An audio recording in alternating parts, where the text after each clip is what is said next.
Hi friends, welcome back to Novelty. I'm your storyteller, Mandy Rose Nichols. Tonight we're getting back into Peter Pan. We're in Chapter 5, The Island Come True tonight. And tonight with that we are drinking from our friends at Friday Afternoon Tea House here in Seattle. We're drinking the Pirate King. If you can take a cue as to maybe what's coming up in that. Friday Elliott is a tea maker here in Seattle, and she has what's called synesthesia, and so she's able to taste color and sounds and stuff, and so she blends teas to pair with readings, and it's really super cool. I'll put a link to an article that was written up recently here in Seattle, so you can check out more about that. Okay, so if you are ready with your tea and your jammies, you all set? Let's go. The Island Come True. Feeling that Peter was on his way back, the Neverland had again woke into life. We ought to use the pluperfect and say wakened, but woke is better and was always used by Peter. In his absence, things are usually quiet on the island. The fairies take an hour or longer in the morning. The beasts attend to their young. The redskins feed heavily for 6 days and nights. And when pirates and lost boys meet, they merely bite their thumbs at each other. But with the coming of Peter, who hates lethargy, they are all underway again. If you put your ear to the ground now, you would hear the whole island seething with life. On this evening, the chief forces of the island were disposed as follows. The Lost Boys were out looking for Peter. The pirates were out looking for the Lost Boys. The redskins were out looking for the pirates. And the beasts were out looking for the redskins. They were going round and round the island, but they did not meet because they were all going at the same rate. All wanted blood except the boys, who liked as a rule, but tonight they were out to greet their captain. The boys on the island vary, of course, in numbers, according as they get killed and so on. And when they seem to be growing up, which is against the rules, Peter thins them out. But at this time there were 6 of them, counting the twins as 2. Let us pretend to lie here among the sugarcane and watch them as they steal by in single file, each with his hand on his dagger. They are forbidden by Peter to look in the least like him, and they wear skins of bears slain by themselves, in which they are so round and furry that they fall when they roll. They've therefore become very sure-footed. The first to pass is Toodles, not the least brave, but the most unfortunate of all that gallant band. He had been in fewer adventures than any of them, because the big things constantly happened just when he had stepped round the corner. All would be quiet, he would take the opportunity of going off to gather a few sticks of firewood, and when he returned the others would be sweeping up the blood. This ill luck had given a gentle melancholy to his countenance, but instead of souring his nature, it had sweetened it, so that he was quite the humblest of boys. Poor kind Toodles, there's a danger in the air for you tonight. Take care, lest an adventure is now offered you, which, if accepted, will plunge you into the deepest woe. Toodles, the fairy Tink, who is bent on mischief this night, is looking for a tool, and she thinks you are the most easily tricked of the boys. Where Tinker Bell? Would that he could hear us. But we are not really on the island, and he passes by, biting his knuckles. Next comes Nibs, the gay and debonair, followed by Slightly, who cuts whistles out of the trees and dances ecstatically to his own tunes. Slightly is the most conceited of the boys. He thinks he remembers the days before he was lost, with their manners and customs, and this has given his nose an offensive tilt. Curly is 4th, he's a pickle, and so often he has had to deliver up his person when Peter said sternly, "Stand forth the one who did this thing." And now at the command he stands forth automatically, whether he has done it or no. Last come the twins, who cannot be described because we would be sure to be describing the wrong one. Peter never quite knew what twins were, and his band were not allowed to know anything he did not know. So these two were always vague about themselves, and did their best to give satisfaction by keeping close together in an apologetic sort of way. The boys vanish in the gloom, and after a pause, but not a long pause, for things were so briskly on the island, come the pirates on their track. We hear them before they are seen, and it is always the same dreadful song. Avast belay, yo-ho, heave to, a-pirating we go, and if we parted by a shot, we're sure to meet below. The more villainous-looking lot never hung in a row on execution dock. Here, a little in advance, ever and again, with his head to the ground listening, his great arms bare, pieces of 8 in his ears as ornaments, is the handsome Italian Ciso, Cecco, who cut his name in letters of blood on the back of the governor of the prison at Gao. That gigantic man behind him has many names, since he's dropped the one with all the mothers still that terrify their children on the banks of the Guajumo. Here is Bill, every inch of him tattooed, the same Bill who got 6 dozen on the walrus from Flint before he would drop the bag of Morgers. And Cookson, who could be said to be Murphy's brother, but this was never proved. And Gentleman Starkley, once an usher in a public school, still dainty in his ways of killing.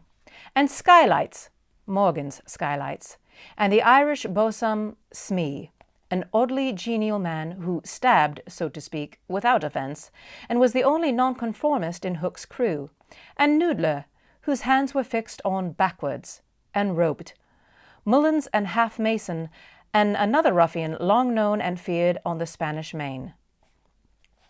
In the midst of them, the blackest and largest jewel in that dark setting, reclined James Hook, or, as he wrote himself, Jas, Jas Hook, of whom it is said that he is the only man that the sea cook feared. He lay at his ease in a rough chariot drawn and propelled by his men, and instead of a right hand he had the iron hook, which never and anon he encouraged them to increase their pace. As dogs this terrible man treated and addressed them, and as dogs they obeyed him. In person he was cadaverous and balakvised, and his hair was dressed in long curls, which at a little distance looked like black candles, and gave a singularly threatening exposition to the handsome countenance. His eyes were of blue, of the forget-me-not, and of a profound melancholy, except when he was plunging his hook into you, at which time 2 red spots appeared in them, and they lit up horribly. In manner, something of the grand seigneur still clung to him, so that he even ripped you with an air, and I have been told that he was a raconteur of repute. He was never more sinister than when he was most polite, which is possibly the truest test of breeding, and the elegance of his diction, even when he was swearing, no less than the distinction of his demeanour, showed him a different caste from his crew. A man of indomitable courage, it was said of him that the only thing he shied at was the sight of his own blood, which was thick and of an unusual colour. In dress he somewhat aped the attire associated with the name of Charles II, having heard it said in some earlier period of his career that he bore a strange resemblance to the ill-fated Stuarts. In his mouth he had a holder in his own contrivance, which enabled him to smoke 2 cigars at once. But undoubtedly the grimmest part of him was his iron claw. Let us now kill a pirate to show Hook's method. Skylights will do. As they pass, Skylight lurches clumsily against him, ruffling his lace collar. The hook shoots forth. There is a tearing sound and 1 screech. Then the body is kicked aside, and the pirates pass on. He has not even taken the cigars from his mouth. Such is the terrible man against whom Peter Pan is pitted. Which will win? On the trail of the pirates, stealing noiselessly down the warpath, which is not visible to inexperienced eyes, come the redskins, every one of them with their eyes peeled. They carry tomahawks and knives, and their bodies gleam with paint and oil. Strung around them are scalps of boys as well as pirates, for these are the Pickaninny tribe, not to be confused with the softer-hearted Delawares or the Hurons. In the van, on all fours, is Great Big Little Panther, a brave of so many scalps that in his present position they somewhat impede his progress. Bringing up the rear of the place is the greatest danger, comes Tiger Lily, proudly erect, a princess in her own right.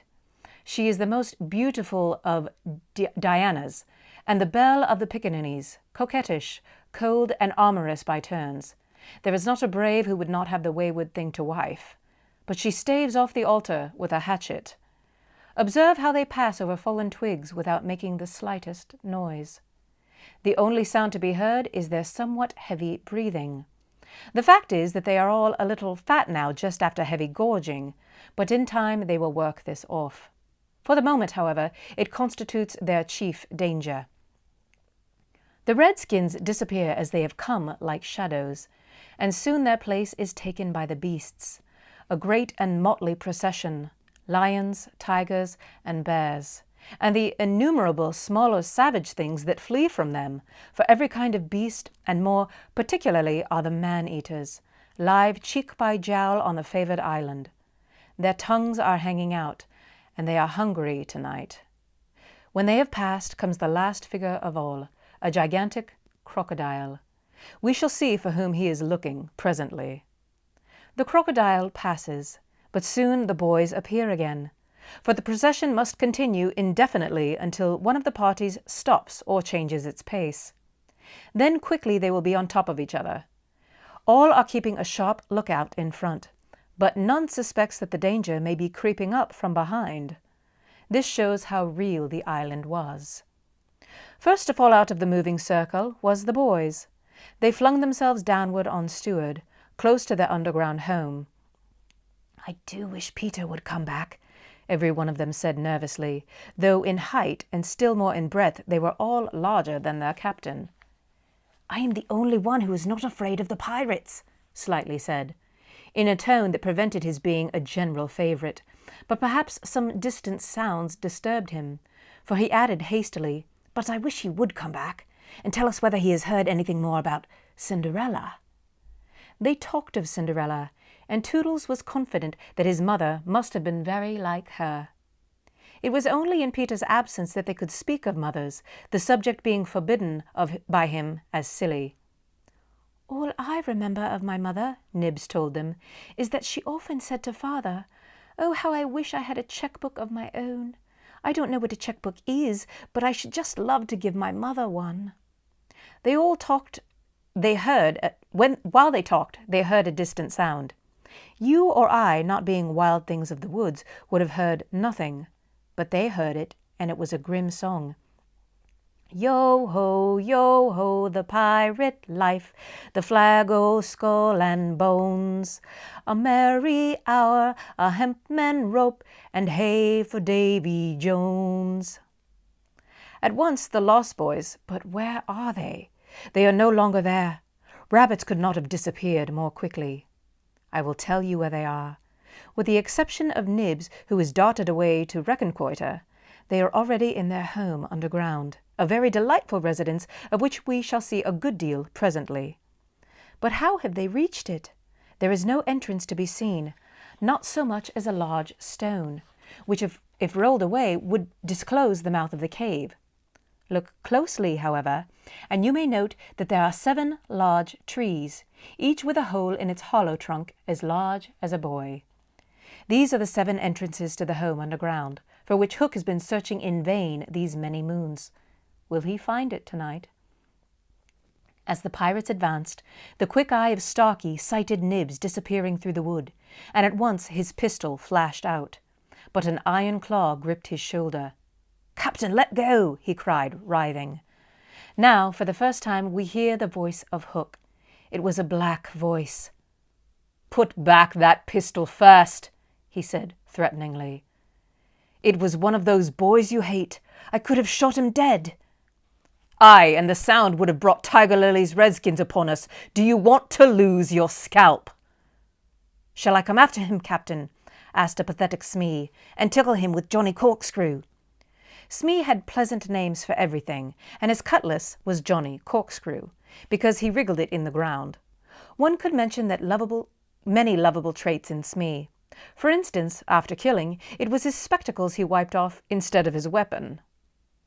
"Johnny's a silent fellow," he reminded Hook. Oh, that was Smee. "Johnny's a silent fellow," he reminded Hook. Now, Smee," Hook said darkly. "He's the only one, and I want to mischief all the 7. Scatter and look for them." The pirates disappeared among the trees, and in a moment their captain and Smee were alone. Hook heaved a heavy sigh, and I know not why it was. Perhaps it was because of the soft beauty of the evening, but there came over him a desire to confide to his faithful boatswain the story of his life. He spoke long and earnestly, but what was it all about Smee, who was rather stupid, did not know in the least? Anon he caught word of Peter. "Most of all," Hook was saying passionately, "I want their captain, Peter Pan. 'Twas he who cut off my arm." He brandished the hook threateningly. "I've waited long to shake hands with him with this. Oh, I'll tear him." "And yet," said Smee, "I have often heard you say that hook was worth a score of hands for combing the hair and other homely uses." "Aye," the captain answered. "If I was a mother, I would pray to have my children born with this instead of that." And he cast a look of pride upon his iron hand, and one of scorn upon the other. Then again he frowned. "Peter flung my arm," he said, wincing, "to a crocodile that happened to be passing by." "I have often," said Smee, "noticed your strange dread of crocodiles." "Not of crocodiles," Hook corrected him, "but of that one crocodile." He lowered his voice.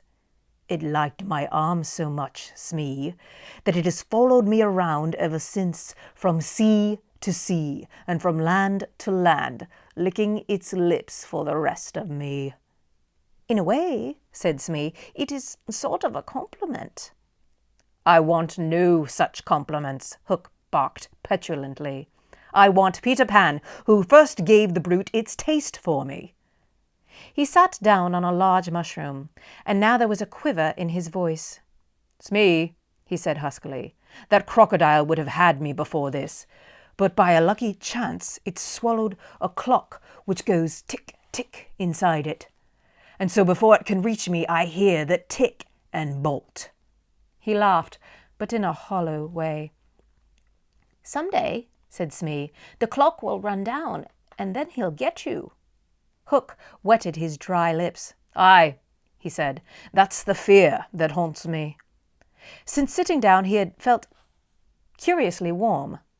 "Smee," he said, "this seat is hot." He jumped up. "Odds bobs, hammer and tongs, I'm burning." They examined the mushroom, which was the size and solidly unknown on the mainland. They tried to pull it up, and it came away at once in their hands, for it had no root. Stranger still, smoke began at once to ascend. The pirates looked at each other. "A chimney!" they both exclaimed. They had indeed discovered the chimney of the home under the ground. It was the custom of the boys to stop it with a mushroom when enemies were in the neighborhood. Not only smoke came out of it, there also came children's voices. For so safe did the boys feel in their hiding place that they were gaily chatting. The pirates listened grimly, and then replaced the mushroom.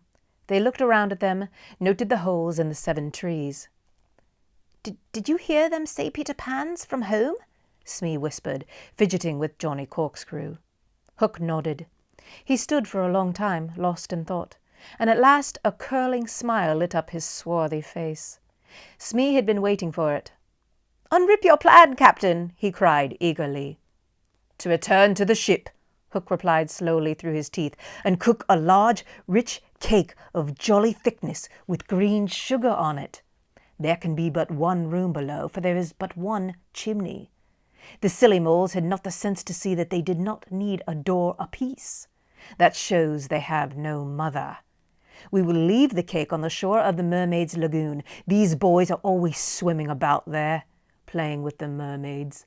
They will find the cake and they will gobble it up, because having no mother, they don't know how dangerous it is to eat rich, damp cake. He burst into laughter, not hollow laughter now, but honest laughter. Ha! They will die! Smee had listened with growing admiration. "It's the wickedest, pettiest policy I have ever heard of," he cried. In their exultation they danced and sang, "Avast, belay, when I appear, by fear they're overtook. Naught's left upon your bones when you have shaken claws with hook." They began the verse, but they never finished it, for another sound broke in and stilled them. At first it was such a tiny sound that a leaf might have fallen on it and smothered it, but it came as nearer as it was more distant. Tick, tick, tick, tick. Hook stood shuddering, 1 foot in the air. "The crocodile!" he gasped, and bounded away, followed by the boatswain. It was indeed the crocodile. It had passed the redskins, who were now on the trail of the other pirates. It oozed on after Hook. Once more, the boys emerged into the open, but the dangers of the night were not over yet, for presently Nibs rushed breathless into their midst, pursued by a pack of wolves.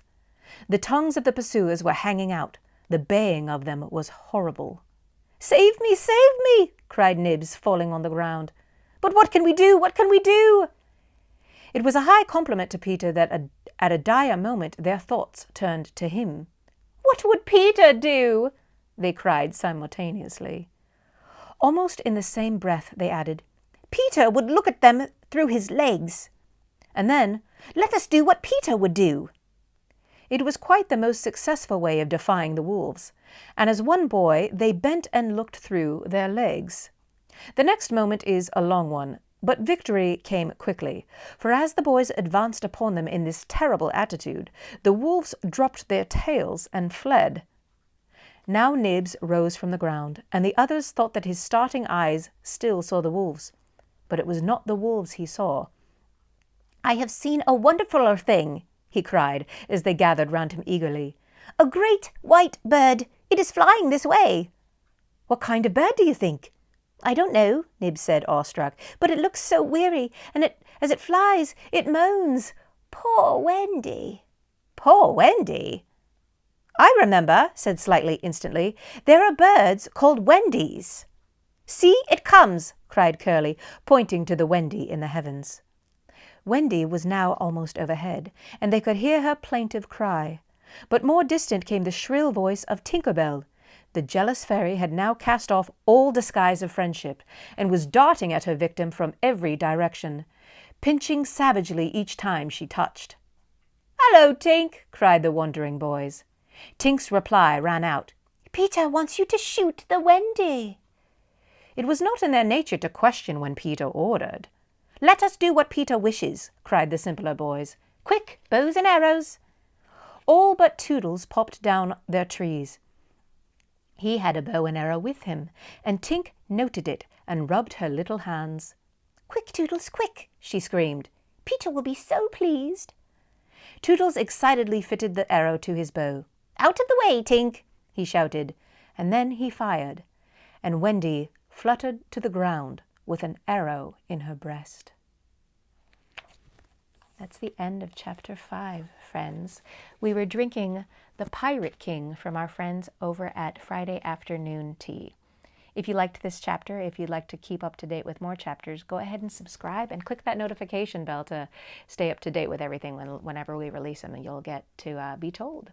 We're also on Instagram at novel__tea.